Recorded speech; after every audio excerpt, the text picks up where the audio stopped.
बिस्मिल्लाहिर्रहमानिर्रहीम। काफ़ी ॾींहनि खां पोइ वरी आउं ॿीहर लाइव अचां पियो। केतिरा ई इश्यूज़ हुआ जेके गॾु थी विया हुआ। उन्हनि इश्यूज़ ते मुख़्तसर आउं ॻाल्हाईंदुसि। त असांजी रिक्रूटमेंट जेका आहे उहा हाणे फाइनल फेज़ में दाख़िल थी चुकी आहे। असांखे जेके इनिशियली 49,000 असांजूं वैकेंसीज़ हुयूं, जंहिंमां 40,000 खां मथे असां कैंडिडेट्स खे ऑफर एंड अपॉइंटमेंट असां ॾेई चुका आहियूं। बाक़ी जेको प्रोसेस आहे उहो फाइनल स्टेज ते आहे। 49,000 50,000 खां पोइ केतिरियूं ई पोस्टूं आहिनि ॿियूं वरी क्रिएट थियूं, जंहिंमें प्रमोशन्स बि थिया, रिटायरमेंट्स बि थियूं। 7-8,000 पोस्टूं असांजूं ॿियूं बि क्रिएट थी वियूं आहिनि, जेके बि असां कैंडिडेट्स खे ॾियूं पिया, ऐं प्रोसेस शुरू थी चुको आहे। ऐं इंशाअल्लाह ताला उहो प्रोसेस बि जल्द खां जल्द कंप्लीट थींदो। कई उन में डिस्टर्बेंसिस आया, लेकिन उन्हनि डिस्टर्बेंस जे बावजूदि बि केतिरियूं ई शयूं जेके आहिनि उहे हाणे शयूं सिधियूं थी वियूं आहिनि। पर उन में अञा ताईं बि केतिरा मसइला आहिनि। उन में मिनिस्टर साहब साईं सरदार अली शाह साहब मीटिंग रखी है 19 तारीख ते, 19 अक्टूबर ते। 19 अक्टूबर को जो मीटिंग रखी गई है, तो उसमें कुछ ड्रास्टिक एक्शंस भी लेने होंगे और कुछ जो है वो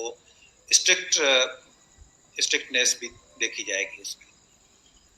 मिनिस्टर साहब ने वार्निंग दी है तमाम डिस्ट्रिक्ट एजुकेशन ऑफिसर्स को कि 15 अक्टूबर तक आप कंप्लीट कर लें अपना रिक्रूटमेंट प्रोसेस, सिवाय सिर्फ उन जगहों पे जहाँ कोई टेक्निकल मसला है, जहाँ जैसे फार्म डी का मसला है, या जहाँ ठटा या सिजावल डिस्ट्रिक्ट में कुछ वैकेंसीज ज़्यादा हैं, कैंडिडेट्स नहीं हैं, वहाँ ऐसा मसाइल हैं। अदरवाइज़ बाकी जितने भी डिस्ट्रिक्ट्स हैं उनको मिनिस्टर साहब ने डेडलाइन दी है 15 अक्टूबर, और उसके बाद 19 तारीख को मिनिस्टर साहब ने मीटिंग रखी है। और मिनिस्टर साहब ने कहा है कि मैं डीओ डिस्ट्रिक्ट एजुकेशन ऑफिसर्स को ये मैसेज दे दूं कि 19 तारीख को वो क्लीन स्लेट के साथ आएँ, ज़ीरो बैलेंस के साथ आएँ, सिवाय कुछ एक्सेप्शंस के जहाँ कोई टेक्निकल मसाइल हैं। लेकिन अगर कोई भी इसमें किसी की लेथार्जी पाई गई, किसी की सुस्ती पाई गई, और गैर ज़रूरी तौर पे अगर कहीं भी डिले पाया गया, तो उसी दिन उसी डिस्ट्रिक्ट एजुकेशन ऑफिसर से चार्ज छुड़ाई जाएगी और वो उसकी जगह किसी दूसरे डिस्ट्रिक्ट एजुकेशन ऑफिसर को रखा जाएगा।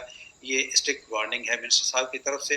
तो इसमें डिस्ट्रिक्ट एजुकेशन साहिबान के लिए ये मशवरा है मेरी तरफ से कि वो रात दिन काम करें और 15-16 तारीख तक ये प्रोसेस कंप्लीट कर लें, चाहे उनको रात को ओवरवर्क क्यों न करना पड़े। और साथ ही जैसे जैसे टीचर्स ज्वाइनिंग करते जा रहे हैं, उनका डेटाबेस आ भी रहा है मेरे पास। कल तक मेरे पास 13,000 टीचर्स का डेटाबेस आ चुका है, बाकी भी डेटाबेस आता जा रहा है। तो हमने आस्ता आस्ता वो एजी सिंध को भेजना शुरू कर दिया है। लेकिन अब एजी सिंध वाले चूँकि वो हमारे अंडर में नहीं है, उन्होंने कहा है कि हम एक साथ इतनी आईडीज़ क्रिएट नहीं कर सकते, इसमें टाइम लगेगा। उन्होंने कहा है कि हम मैक्सिमम 5,000 पर मंथ करेंगे। तो इस तरह से तो 60,000 के करीब जो जाके साल के बाद होंगी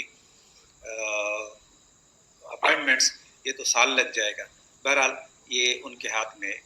हम उनको मुसलसल रिक्वेस्ट कर रहे हैं कि जितना जल्दी हो सके स्पेशल टीम्स बनाएं और स्पेशल टीम्स के ज़रिए इसको हल करें। बहरहाल हम अपना काम करें, आगे जो भी है वो उनका काम है, हम उनको फिर भी रिक्वेस्ट करते रहेंगे।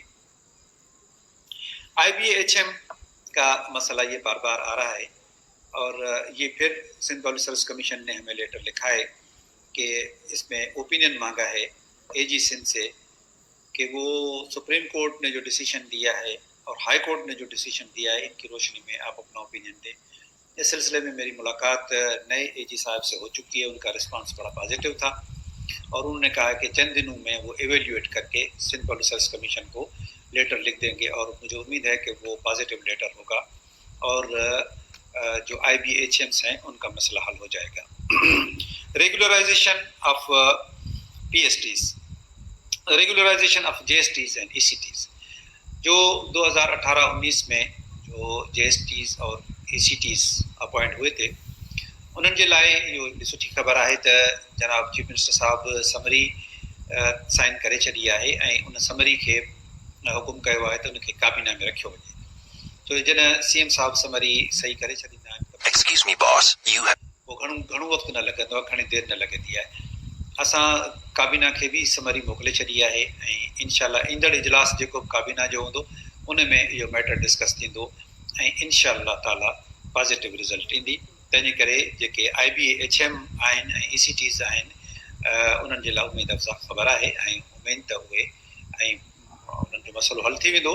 असां पाण बि चाहियूं था त उन्हनि जो मसइलो हल थिए। They are talented boys and girls ऐं असां कॾहिं बि न चाहींदासीं त कंहिं बि सबब जे करे असां उन्हनि बाक़ी उन्हनि जा इशूज़ आहिनि, रेगुलराइज़ेशन बि आहे ऐं उन्हनि जी जेको सीनियरिटी जो इशू बि आहे जेको आउं पंहिंजी भरपूर कोशिशि कंदुसि त एज़ पर लॉ ऐं हिननि जी फेवर में आउं पंहिंजो केस रखां काबीना जे अॻियां ऐं पोइ ज़ाहिर आहे काबीना मालिक आहे।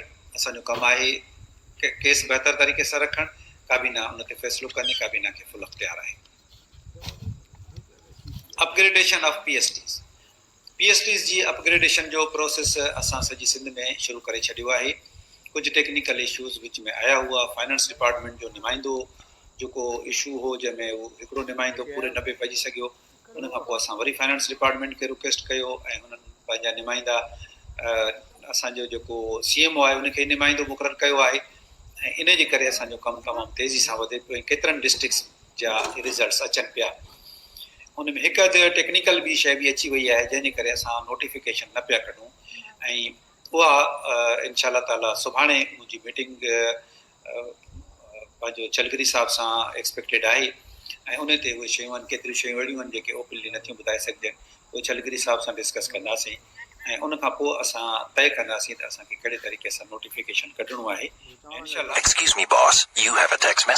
नोटिफिकेशन निकिरे तेसीं ताईं असांजो प्रोसेस जारी आहे।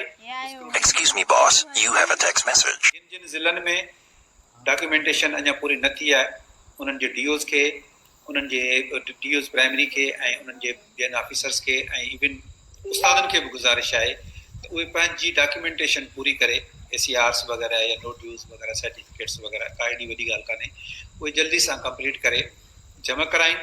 जिन जमा करायो आहे त उनजो बि जल्दी इनशाअल्लाह थींदो। तंहिं करे हीउ कमु हीअं सम्झो त असांजो हाणे तकमील जे वेझो आहे। एतिरो जिते तव्हां सबुरु कयो आहे, सुठो सबुरु कयो आहे, घणे वक़्त खां वठी तव्हांजी जदोजहद आहे ऐं तव्हां असां गॾिजी कमु कंदासीं। असां तव्हांजा मसइला हल करणु चाहियूं था ऐं इनशाअल्लाह ताला तव्हांजा मसइला हल थी वेंदा त तव्हां एजुकेशन जा मसइला हल कंदा ऐं ॿारनि जा मसइला हल कंदा ऐं जेके क्वालिटी एजुकेशन आहे उन ते तवजो ॾींदा। हिकिड़ो मसइलो अचे पियो जेको अॼु मूं डिस्ट्रिक्ट ख़ासि वारनि जी मीटिंग कई हुई, उन में उहो मसइलो मूंखे नज़र आयो ऐं ॿियनि ज़िलनि में बि मसइलो उहो हले पियो। उहो इहो आहे त शहरनि में असांखे ॿुधण में आयो आहे त एक्सेसिव पोस्टिंग्स थियनि पियूं ऐं DO साहिबान कनि पिया ऐं रूरल में किथे किथे ईअं बि ॿुधण में आयो आहे त जेके बंदि पियल स्कूल आहिनि उहे बि न पिया खुलनि ऐं जिते शहर में जिते 5 उस्ताद वेठा आहिनि थिया 5 उते 4 2 3 उस्ताद ॿिया बि ॾेई छा छॾनि ऐं जिते हिकिड़ो उस्ताद वेठो आहे उते हिकिड़ो ॿियो बि उस्ताद नथा ॾियनि या बिल्कुलु उस्ताद ॾियनि ई नथा। ज़ाहिर आहे हर को माण्हू जेको आहे उहो चाहींदो त मूंखे पंहिंजे ॻोठ में नौकिरी मिले, इहो पॉसिबल बि कोन्हे। के शिकायतूं जाइज़ आहिनि। हर को चाहे थो त मूंखे मुंहिंजे ॻोठ में जॉब मिले या मेरे मोहल्ले में मुझे जॉब मिले, ये पॉसिबल नहीं है। हर ॻोठ में कीअं थो जॉब मिली सघे JST खे ऐं PST खे, पॉसिबल कोन्हे। तंहिंजे करे ही जॉब जेको आहे हाणे तहलका बेस्ड आहे, यूनियन काउंसिल बेस्ड न आहे, तहलका बेस्ड आहे। तहलके जे अंदरि अंदरि जेकॾहिं तव्हांखे जॉब मिले थी त तव्हांखे अरहो न थियणु खपे ऐं तव्हांखे वञी उहो जॉइन करणु खपे। लेकिन इहे शिकायतूं आहिनि त उन्हनि उस्तादनि खे फेवरेटिज़म जे बुनियाद ते या कंहिं ॿी कंसिडरेशन जे बुनियाद ते शहरनि में या जिते अॻे ई घणा उस्ताद आहिनि उन्हनि खे उते रखियो वञे थो, ख़ुसूसन छोकिरियुनि खे। छोकिरियूं चवनि थियूं असांजा मसइला आहिनि, असां कोर्ट में कीअं वञूं? बाबा ही नौकिरी आहे, तहलके बेस ते नौकिरी आहे, तव्हां लिखी छॾियो आहे, असांखे लिखी ॾिनो आहे त तव्हांखे जिते बि पोस्टिंग मिलंदी तव्हां उते कंदा। जेकॾहिं तव्हांखे पोस्टिंग मिले थी जिते उते नथा कयो ऐं मॉडिफिकेशन जे लाइ कोशिशि कयो था, तव्हांखे यादि करायां त तव्हां असांखे इहो लिखी ॾिनो आहे, उन में हिकिड़ो जेको तव्हां एक्सेप्ट कयो आहे ऑफर खे, उन में हिकिड़ो जुमिलो लिखियलु आहे, even if I try for my transfer I may lose my job. जेकॾहिं मूं कोशिशि बि कई ट्रांसफर जी 3 सालनि खां पहिरीं त मुंहिंजी जॉब वञी सघे थी। तव्हां पढ़ियल लिखियल छोकिरा छोकिरियूं आहियो, महिरबानी करे जेको तव्हां लिखी ॾिनो आहे उन ते अमल कयो, न त ॿी सूरत में पोइ असां मजबूर थी वेंदासीं, 2-4 10 माण्हुनि जी असां नौकिरी ख़तमु बि कंदासीं, त पोइ जेको आहे सो तव्हांजी अखि खुलंदी। त इन करे महिरबानी करे न को मॉडिफिकेशन जी कोशिशि कयो, न को ट्रांसफर जी कोशिशि कयो, तव्हां पंहिंजी जॉब तव्हां धोई वेंदा। Form the cut off dates का मसला है, ये ज़्यादातर अर्बन एरियाज का मसला है, थोड़ा थोड़ा रूरल का भी है, लेकिन ज़्यादातर अर्बन एरियाज का मसला है। तो मैं पहले भी कह चुका हूँ कि ये एक लड़के और लड़कियों की एक इनोसेंट मिस्टेक है। ज़्यादातर शहरों में डोमिसाइल और पीआरसी फार्म सी तो बनवा लेते हैं, जो कि एडमिशन के लिए ज़रूरी होता है, लेकिन फार्म डी नहीं बनवाते। तो उसकी वजह से जब जॉब का इशू आता है तो उनके पास फार्म डी नहीं होता। ये पॉलिसी की रिक्वायरमेंट थी, वो नहीं था आपके पास, तो मजबूरन हमें 1500, 2000 या शायद इससे भी ज़्यादा कैंडिडेट्स का जो अपॉइंटमेंट ऑर्डर है वो विथहेल्ड करके रोकना पड़ा। अब इसके लिए भी हमने लिख दिया है, चीफ मिनिस्टर साहब को हमने समरी रवाना कर दी है, उस पर भी यकीनन कोई पॉजिटिव रिजल्ट आ जाएगी, लेकिन जब तक ये रिजल्ट नहीं आती पॉजिटिव, तब तक के लिए उनको भी वेट करना पड़ेगा, हमें भी वेट करना पड़ेगा।